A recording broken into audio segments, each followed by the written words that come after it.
Padre nuestro que estás en el cielo, santificado sea tu nombre. Venga a nosotros tu reino. Hágase, Señor, tu voluntad, así en la tierra como en el cielo. Danos hoy nuestro pan de cada día y perdona nuestras deudas como nosotros perdonamos a nuestros deudores. Y no nos dejes caer en tentación, mas líbranos del mal. Amén. Gloria al Padre, al Hijo y al Espíritu Santo, como era en un principio, sea ahora y siempre, por los siglos de los siglos. Amén. En el nombre del Padre, del Hijo y del Espíritu Santo. Amén. Comenzamos. Bien, tenemos para hoy la continuación del tema que comenzamos a ver el lunes, pero con otro enfoque. El lunes vimos las virtudes de la Virgen María y vimos cómo cada una de esas 11 virtudes que expliqué de manera muy detallada, es factible que podamos, hombres, mujeres, niños, ancianos y todos los seres humanos de buena voluntad, es posible que las alcancemos, incluso en grado heroico, que sería la santidad, vocación a la cual, en cierta forma, todos estamos llamados. Ahora vamos a ver ya no lo que nos toca hacer, que es lo que vimos el lunes. Nos toca imitar a la Virgen María en su humildad, en su obediencia, en su pureza y en todas las virtudes que explicamos con gran amplitud, detalle y profundidad. Ahora nos toca lo que debemos creer. La palabra debemos suena fuerte y lo es. Y lo que pasa es que ahora vamos a ver los dogmas obligatorios para todo católico de creer respecto de la Virgen. Y no solo los dogmas, sino que si nos alcanza el tiempo, también vamos a ver algunas otras cuestiones que entran dentro del terreno de la fe católica. Para empezar, porque es probable que alguno de ustedes no lo tenga del todo claro, es muy importante definir el concepto de dogma. ¿Qué es un dogma? En términos generales, es una verdad que supera la inteligencia humana, no es comprensible para los alcances de la inteligencia humana, pero ojo, no la aniquila, no la destruye, no la humilla, no la desprecia, solamente la rebasa. Cuando hay algo en ciencia que no es un dogma y tiene debemos creer en eso de manera obligatoria, pues se puede hablar de un teorema, de un apotegma, de una tesis, de una hipótesis que nos van a ofrecer distintos grados de credibilidad o certezas incluso, como por ejemplo la certeza de que la Tierra es redonda, a pesar de que los esquizofrénicos terraplanistas siguen dando lata y se siguen reuniendo en la ciudad de Londres, en sus aquelarres, porque no los puedo llamar de otra manera, para seguir infundiendo en la gente tonta o inculta o esquizoide la idea de que la Tierra es plana. Regresándonos al dogma, vamos a verlo desde el enfoque católico. ¿Qué es el dogma católico? El dogma católico es un enunciado, sujeto, verbo y complemento, o una definición sustantiva que debemos creer forzosamente para no ser excomulgados. Cuando un católico sedicente dice, yo no creo en eso, y es un dogma, automáticamente queda excomulgado ipso facto, late sentencia. Esto quiere decir que sin necesidad de una ceremonia eclesiástica pomposa y prosopopéyica que declara la iglesia hereje a fulano, se tenga que dar para que estés excomulgado. No, basta con tu negativa formal para que automáticamente quedes fuera del cuerpo místico de Cristo en términos de pertenencia a la fe católica. Así que más nos vale entender, creer, analizar y asimilar los dogmas porque forman una parte esencial de nuestra fe. ¿Y por qué son obligatorios? Porque son revelación divina. Bien sea revelación a alguna persona extremadamente importante en la historia de los dogmas católicos, bien sea por definición hecha ex cátedra por el Papa en el turno en el que le toca ejercer el papado. Los protestantes, desgraciadamente, en su medio millón de advocaciones, que no tiene caso comenzar a enunciar porque son demasiadas, medio millón, eh, simplemente rechazan los 4 dogmas marianos y el quinto que está a punto de ser eh, elevado, el quinto enunciado que está a punto de ser elevado.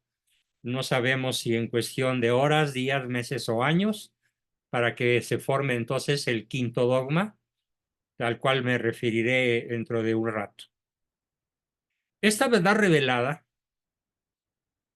en la Biblia, en la tradición o al papado, es obligatoria sin discusión, lo cual no quiere decir que no podamos analizarlo, conocerlo, verlo en sus diferentes aspectos, analizarlo incluso desde un punto de vista histórico o desde un punto de vista académico. Se vale. El dogma no quiere decir, como lo decía yo hace un rato, que la inteligencia quede destruida o aniquilada por el dogma. La palabra correcta, la repito, porque es muy claro que es particularmente importante que a todos les quede bien entendido el concepto. El dogma supera, sin aniquilar, la inteligencia humana. ¿Cómo podemos entender, por ejemplo, el dogma de que la Virgen es virgen antes, en y después del parto? Mediante un proceso que se llama partenogénesis, que es el parto de una virgen, de la virgen sin dejar de serlo. Parece que rebasa la inteligencia humana, porque evidentemente la ciencia médica nos dice que la telita que cubre, que representa la virginidad de una doncella, en el momento de la penetración sexual o en el momento de la expulsión o dar a luz, del acto de dar a luz del bebé, pues la virginidad como tal, fisiológicamente hablando, anatómicamente hablando, desaparece. ¿Cómo podemos entonces entender que la Virgen permaneció siendo virgen a pesar del parto y a pesar de la preñez, a pesar de la manera mediante la cual es concebido el cuerpo físico de Cristo en el interior de la Virgen María por obra y gracia del Espíritu Santo? Pues mejor ni los discutamos, mejor simple y llanamente, con ese espíritu de humildad, de obediencia, de pureza de corazón, que enaltecimos y que nos impactó en la Virgen en la sesión que tuvimos el lunes pasado, simplemente aceptémoslo, simplemente obedezcamos, simplemente agachemos la cabeza y doblemos la dura cerviz. Esta la que los judíos no querían doblar, porque el mismo Cristo les dice así: sois duros de cerviz, o sea, necios, contumaces en el error, necios y contumaces en la negación de las verdades superiores de nuestra fe. Después de esta introducción a lo que es genéricamente el dogma, verdad de fe obligatoria de creer para todo católico, como lo que está en el credo. El credo completito es un enunciado de aquello que debemos creer: en un solo Dios verdadero, en la Santísima Trinidad, en la concepción, en la redención, en la resurrección, en la muerte, etcétera. Todo lo que el credo dice, dogma de fe. La vida eterna, etcétera. Y entrando ya más lleno en nuestro tema de hoy, que son los dogmas referentes a la Virgen María, para empezar debo decir que los católicos adoramos únicamente a Dios, pero pese al amor que le podemos profesar, nos podemos sentir intimidados por Él e incluso pensar que es alguien distante a nosotros, imposible de alcanzar. Por ello es que después de la Santísima Trinidad, la Virgen María es fundamental en nuestra vida de fe y, ojo, en la historia del cristianismo. Además de su ejemplo de vida que ya vimos y de las muchas enseñanzas que podemos desprender de su testimonio, su rol, los atributos que Dios le concede y su constante intervención a lo largo de la historia, con sus formidables y numerosas apariciones, la convierten no solo en un personaje histórico digno de ser estudiado, sino que en algo muchísimo más grande que un simple personaje histórico.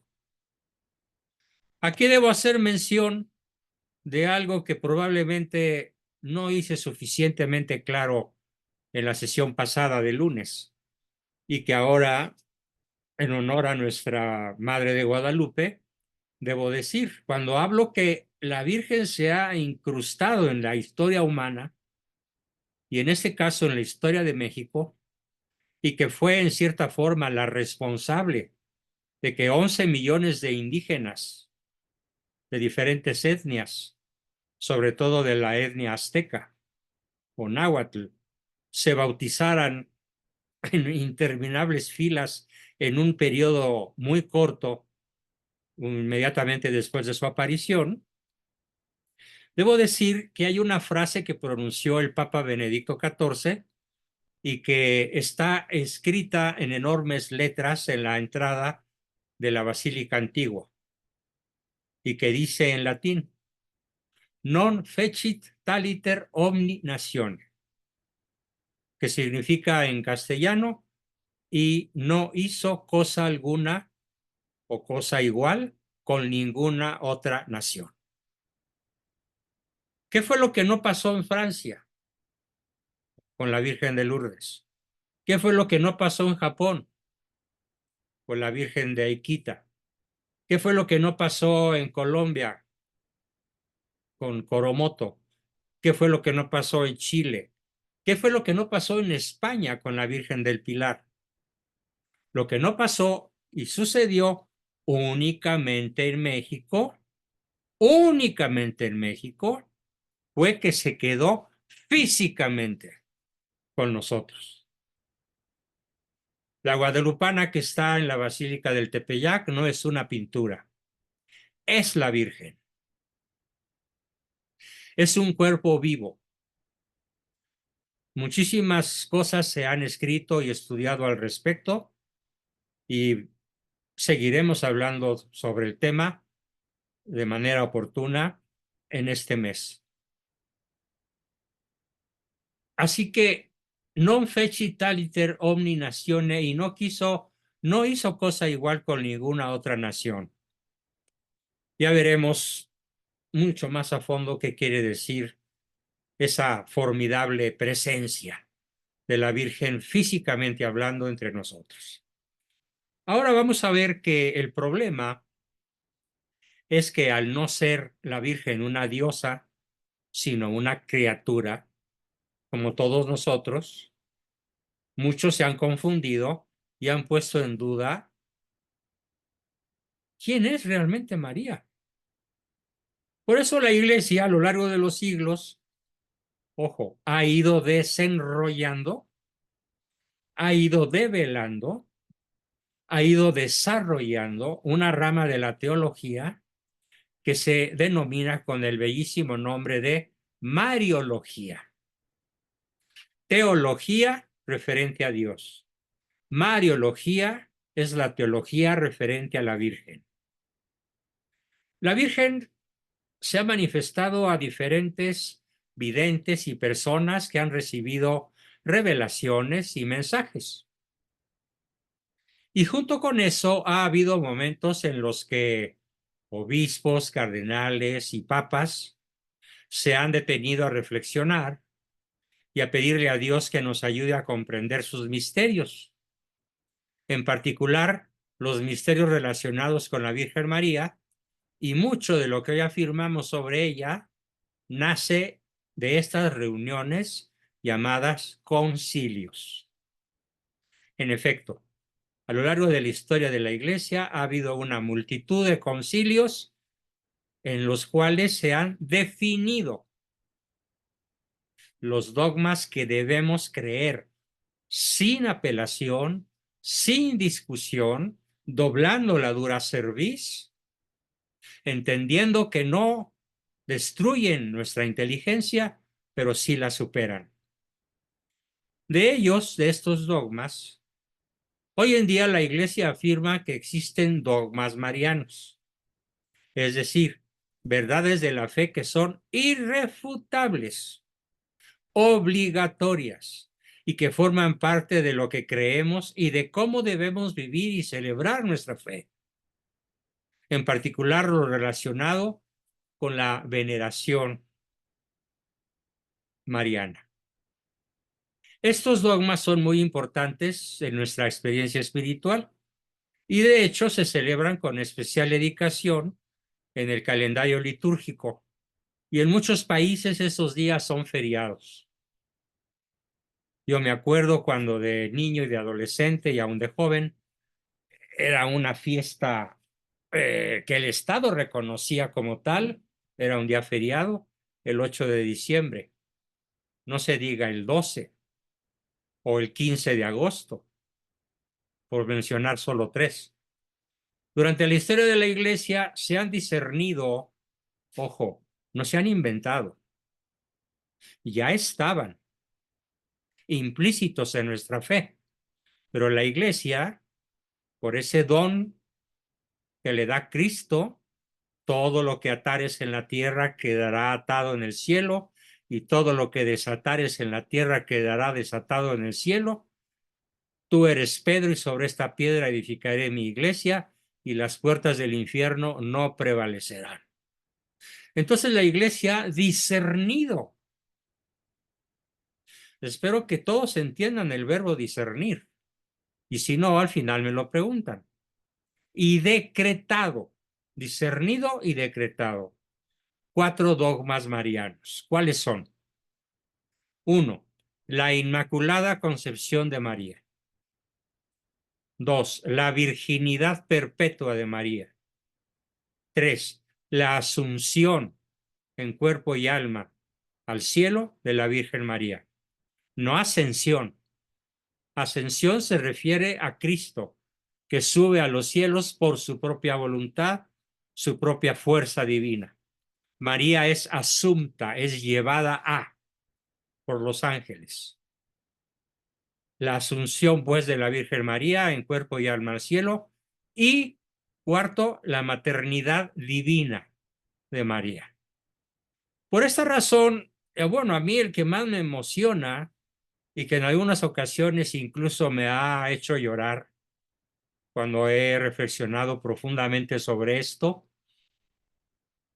es que María es nuestra madre, porque en infinidad de situaciones en mi vida personal, ella, cuando yo la he increpado, móstrate ese matrem, en latín, muestra que eres mi madre, y la garganta se me aprieta y los ojos se humedecen. He escogido, y Ricardo dice que le encantó esa imagen, gracias Ricardo, creo que sí fue bien escogida. Aparece la Virgen Mamá, la Virgen Madre, con una hermosísima sonrisa, una jovencita que abraza tiernamente a un niño que también es hermoso. No encontré una imagen más hermosa referente a la maternidad de María. Sí, hay muchas, hay una multitud. De hecho, en el Renacimiento y en diferentes épocas de la pintura humana encontramos vírgenes, pero pues son gustos para otras épocas. A mí esa que subí me parece un gusto universal para cualquier época. Por eso está ahí. El cuarto dogma, su maternidad, la mamá, la madrecita de todos los humanos, sin excepción. Vamos a ver uno por uno. Comenzamos por en orden, por supuesto, comenzamos por la Inmaculada Concepción de la Virgen María. La concepción es el momento en el cual Dios crea el alma y la infunde en la materia orgánica procedente de los padres, óvulo y espermatozoide. La concepción es el momento en el que comienza la vida humana. Así que cuando hablamos del dogma de la Inmaculada Concepción, no nos referimos a la concepción de Jesús, de Cristo, quien también obviamente fue concebido sin pecado. No, nos referimos de la siguiente manera. Y aquí cito las palabras del Papa Pío IX, al ser definido el dogma de la Inmaculada Concepción de María. Dice así el Papa: la bienaventurada Virgen María fue preservada inmune de toda mancha del pecado original en el primer instante de su concepción. Por singular gracia y privilegio de Dios omnipotente, a los méritos de Jesucristo Salvador del género humano. Así fue la definición del dogma de la Inmaculada Concepción,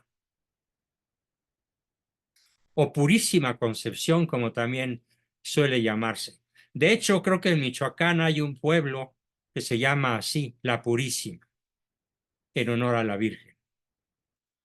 Y continuando con la explicación de este bellísimo y contundente dogma, nuestro Señor Jesucristo, el Salvador prometido, desde el Génesis, capítulo 2, versículo 15, historia vieja, por necesidad tendría que venir a nosotros mediante un acto purísimo, libre de todo defecto o pecado. Ella no hereda el pecado original. Para que esto fuera así, tendría que nacer de una mujer, el Redentor, totalmente libre de pecado, tanto desde el punto de vista sobrenatural como desde el punto de vista ético o moral y humano.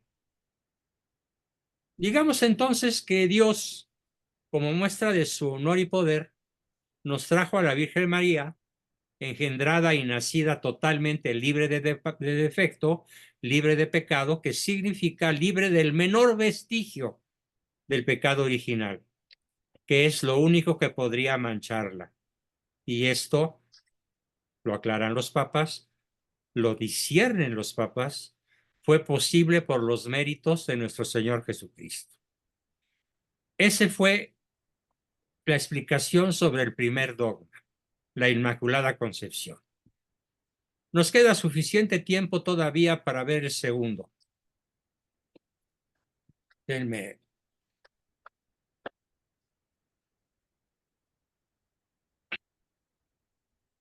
El segundo dogma que vamos a analizar es la virginidad perpetua de María. La perpetua virginidad de María es el dogma mariano más antiguo de la Iglesia Católica, según el cual María fue virgen antes, durante y después del parto. Y ojo, no tuvo otros hijos. Contra la tesis protestante delirante de que Jesús tuvo hermanos, en el sentido congénito de la palabra, en el sentido biológico de la palabra, no. Jesús no tuvo hermanos y es el unigénito. Así se le llama incluso con U mayúscula, el unigénito, el único hijo de nuestro Señor. Entonces, antes, durante y después del parto, y no tuvo otros hijos. Y afirma, como lo dice el Concilio de Constantinopla, desde el año 553, hace casi 1500 años, afirma, abro comillas, la real y perpetua virginidad, incluso en el acto de dar a luz al Hijo de Dios hecho hombre. ¿Misterio? ¿Dogma? No lo entiendas, acéptalo. Punto. Así como María aceptó cuando dice fiat, hágase en mí según tu palabra. Ella no tenía la menor idea de cómo era posible que fuera a tener un hijo, si como ella misma dice, ¿y cómo será eso si no conozco varón? Entendiendo que la palabra conocer en el arameo antiguo significaba tener relaciones sexuales. Y ella dijo, ¿cómo va a ser eso si yo no conozco varón? En el Concilio de Constantinopla, entonces se le otorgó a María el título de Virgen Perpetua, con una palabra griega hermosísima, aipartenos, aipartenos, aei partenos, o aei partenos, aunque es más eufónico aei partenos, con acento en la e. Santo Tomás de Aquino también enseñó esta doctrina en la Suma Teológica, libro 3, apartado 2.28.2, que María dio el nacimiento milagroso sin abertura del útero y sin perjuicio para el himen. Esa doctrina ya era un dogma desde el cristianismo más primitivo, habiendo sido declarada por notables escritores como San Justino Mártir y otro muy famoso, Orígenes. Y fíjense, ya el Papa Paulo IV lo reconfirmó en una carta que él escribió en el Concilio de Trento en agosto de 1555, que se llama el Cum Curondam. Cum Curondam, el 7 de agosto de 1555 en el Concilio de Trento. Cito con precisión lo que se escribe en el Concilio de Trento.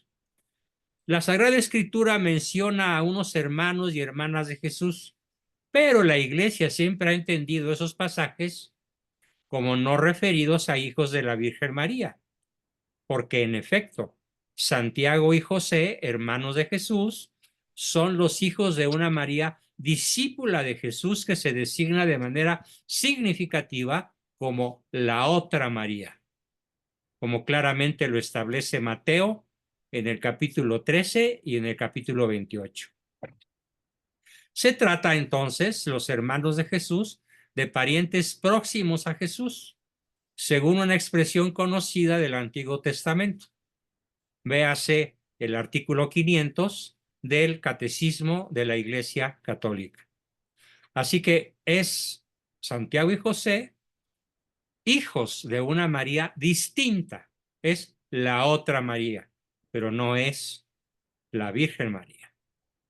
Que quede claro para todos y de esta manera zanjamos la discusión con los hermanos separados, los protestantes. Tenemos el tercer dogma, la Asunción de la Virgen María. Catecismo de la Iglesia Católica. Me voy a basar, extraje la cita textual del Catecismo de la Iglesia Católica en el artículo 966. Dice, finalmente, la Virgen Inmaculada,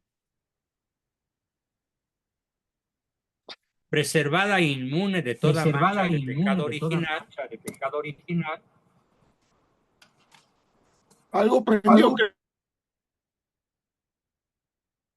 la Virgen Inmaculada, preservada e inmune de toda mancha de pecado original, terminando el curso de su vida en la tierra, fue asunta en cuerpo y alma a la gloria del cielo y enaltecida por Dios como reina del universo, para ser confirmada más plenamente a su Hijo. Catecismo de la Iglesia Católica, artículo 966. Este dogma fue proclamado por el Papa Pío XII. Se tardaron los papas en discernirlo y en proclamarlo. Este dogma fue proclamado por el Papa Pío XII el 1 de noviembre del año 1950. Yo me acuerdo muy bien me acuerdo. Yo tenía 7 años, ¿sí? Y cursaba el segundo de primaria. Y fue una noticia que llegó al día siguiente y recorrió el mundo católico y el mundo de las familias católicas con una alegría verdaderamente desbordante. Me acuerdo muy bien que esa noche, la del día 2, cuando ya la noticia había llegado a México, a pesar de que pues estaban las fiestas de los fieles difuntos y de Todos Santos, destapó su botella favorita de coñac, nos dio una probadita muy pequeña a mi hermano el número 2 y a mí, se destapó una botella de champaña y brindamos en familia y leyó pasajes del Evangelio e hizo una fiesta familiar verdaderamente fuera de serie por la proclamación del dogma de la Asunción de la Virgen María. ¿En qué documento es proclamado? Se llama Constitución Magnificentissimus. Perdón, me equivoqué. Munificentissimus Deus, que quiere decir que Dios es munificente en extremo, munificientísimo en extremo, decretando como solemnidad el día 15 de agosto para su celebración en el calendario litúrgico. Todavía, en muchos países católicos, este día es feriado y para todos nosotros es fiesta de precepto. Aunque el gobierno ya no la reconozca como día feriado, para el católico, culto consciente es un día de misa obligatoria. Es decir, asistir a la Eucaristía, a la Sagrada Eucaristía, es obligación. ¿Por qué decimos Asunción de María y no Ascensión? Como cuando hablamos de Jesús, ya lo aclaré, pero lo repito. El misterio de la Asunción consiste, dentro de otras cosas, en que María es elevada, es ascendida por ángeles, no por sus propios medios. Es decir, es Dios quien desea preservarla hasta el final de sus días. Por eso, históricamente, a la Virgen se la ha retratado rodeada de ángeles que la levantan entre nubes. Jesús, en cambio, sube a los cielos por sus propios medios, pues es Dios. Ese fue el tercer dogma. Entonces, la Asunción de la Virgen María, el tercero, el segundo, la virginidad perpetua y el primero, la Inmaculada Concepción. Veamos ahora el cuarto. El cuarto dogma, que para mi gusto, como les decía, es para mí el más conmovedor. La maternidad divina de María.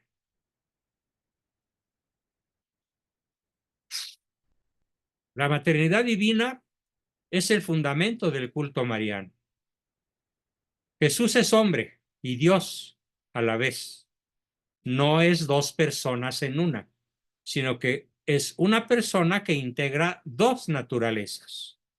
La naturaleza humana, que sufre, que agoniza, que muere, que suda sangre en el huerto de los olivos, que tiene angustias de muerte y temblores como cualquiera de nosotros, aterrado ante lo que ve venir, y la naturaleza divina, inmutable y perfecta y absoluta como lo es Dios. María entonces es madre de Jesús en su integridad, siendo así madre de Dios. Literalmente, madre de Dios y madre de Cristo, doblemente madre. Cerca de 200 obispos se reunieron en el año 473, muy primitivo el cristianismo todavía, a discutir el tema al que me estoy refiriendo. Y llegaron a la conclusión de que la Virgen María sí es madre de Dios, porque su Hijo, Cristo, es Dios. El Papa Clementino, en el concilio de Éfeso, lo expresó de este modo: si alguno no confesare que el Emmanuel, ¿quién es el Emmanuel? Cristo, Dios con nosotros, es verdaderamente Dios y que por tanto la Santísima Virgen es Madre de Dios porque parió según la carne, al Verbo de Dios hecho carne. Si alguno no confesare esto, sea anatema. Ah, cómo me encantan las definiciones de anatema de los papas. Ahora, en la era del buenismo, en la era en la que nadie se atreve a condenar nada, en la era en la que, ay, ¿qué tanto es tantito? Ay, no seas tan tajante. Ay, no seas tan rudo. No, hombre, déjale paso a las opiniones de los protestantes. Puede ser que tengan algo de razón. No, no, definitivamente no. Fue definido desde el año 473 como anatema el que no confesare que Emmanuel es verdaderamente Dios y que por lo tanto la Santísima Virgen es Madre de Dios, porque lo parió según la carne. ¿A quien parió? Al Verbo de Dios hecho carne, hecho hombre por nosotros, por nuestra redención. La fiesta de María, Madre de Dios, se llama Teotocos, que en griego significa literalmente Madre de Dios. Entonces, nuestra madre se llama la Teotocos, la Madre de Dios. Es la más antigua que se conoce en Occidente. La fiesta de ella, Teotocos, tiene vigencia desde el siglo V de nuestra era. Ya en las catacumbas o antiquísimos subterráneos de Roma, donde se reunían los primeros cristianos para celebrar la Santa Misa, se encuentran pinturas con esta inscripción: Teotocos. Esta fiesta tiene la máxima categoría litúrgica, pues es una solemnidad, una grandiosa solemnidad. Por lo tanto, no solo es importante participar de la Eucaristía ese día, sino que para los católicos es una obligación. Y está por venir el quinto dogma. No sé cuánto se tarde, pero para mí ya es dogma.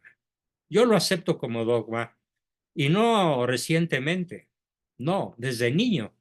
Ya mi padre hablaba, ya Pío XII hablaba. Pío XII fue el papa que me tocó escuchar y conocer a través de sus escritos y de sus fotos cuando yo era un estudiante de secundaria. El quinto dogma es, como lo dice Adrián correctísimamente, es el dogma de María Corredentora o Mediadora Universal de todas las gracias. Este título se le reconoce en documentos oficiales de la Iglesia. Ya se le reconoce y ha sido acogido en la liturgia. La Virgen María es el medio para profundizar en el misterio de Cristo es el medio para progresar en la fe, en la esperanza y para vivir de una manera muchísimo más plena la verdadera caridad. La cooperación de María en la obra de la redención es indiscutible, asociada por un vínculo estrecho e indisoluble a los misterios de la encarnación y de la redención. Nosotros los católicos creemos que la Santísima Madre de Dios, nuestra Eva, Madre de la Iglesia, continúa en el cielo su misión maternal. Tenemos madre. Los católicos sí tenemos madre. Por desgracia, los protestantes no, porque no la reconocen. Continúa en el cielo su misión maternal para con los miembros de Cristo, cooperando al nacimiento y al desarrollo de la vida divina en nuestras almas, en las almas de las personas redimidas. Cristo ciertamente es el único mediador entre Dios y los hombres, porque solo Él con su muerte logró la reconciliación perfecta con Dios. Pero dice Santo Tomás que también a otros, como a la Virgen, podemos llamarlos mediadores por cuanto cooperan a la unión de los hombres con Dios.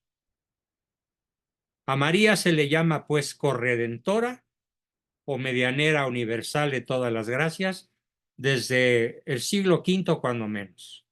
Y este título se le reconoce ya en documentos oficiales de la Iglesia y ha sido acogido en la liturgia, introduciéndose en 1921 una fiesta dedicada a María Medianera de todas las gracias.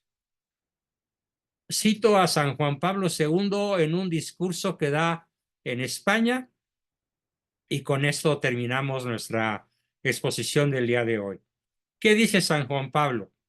Dice, María, lo leo textualmente, María, que en vísperas de Pentecostés intercedió para que el Espíritu Santo descendiera sobre la iglesia naciente, interceda también ahora para que ese mismo Espíritu produzca un profundo rejuvenecimiento cristiano en España, para que ésta, España, sepa recoger los grandes valores de su herencia católica y afrontar valientemente los retos del futuro.